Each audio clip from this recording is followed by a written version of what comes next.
Rhodesian Bush War. Frelimo had long-standing links with Zimbabwean nationalist movements.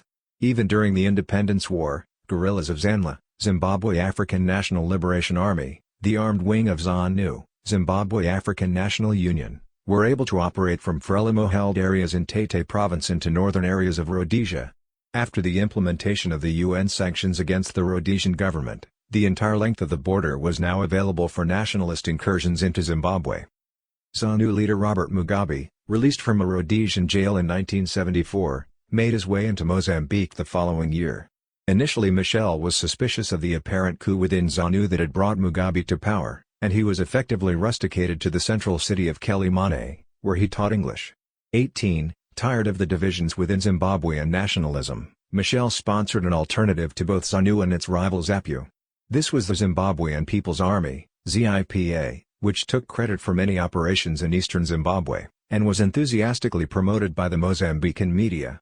But it soon turned out that the dominant force within ZIPA were ZANLA guerrillas who would never abandon their loyalty to ZANU and to Mugabe. 19. Michel accepted the reality that the people doing most of the fighting in Zimbabwe were ZANLA. To bring the war to a successful conclusion, Michel embarked on a dual strategy, military and diplomatic. He sent Mozambican units into Zimbabwe to fight alongside ZANU guerrillas, while also insisting that the new British Conservative government, under Prime Minister Margaret Thatcher, should resume its responsibilities as the colonial power. 20. The British government hosted a conference at Lancaster House in London, aimed at ending white rule and drawing up a constitution for an independent Zimbabwe. Mozambicans, notably Michel's British-trained advisor, Fernando Onwana, were in London to advise the ZANU delegation, and ensured that Mugabe accepted the Lancaster House Agreement, despite its failure to solve the land question, with a small minority of white commercial farmers still holding most of the fertile land. Michel, with his own intelligence teams on the ground, was certain that ZANU would win any fair election. Indeed, ZANU won 57 of the 80 seats reserved for black Zimbabweans, while the second nationalist movement, ZAPU, won 20.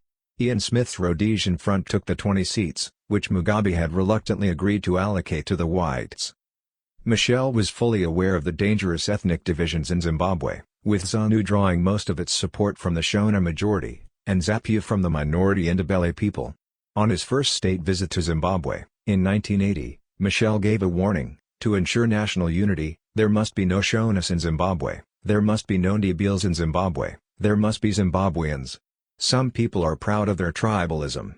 But we call tribalists reactionary agents of the enemy.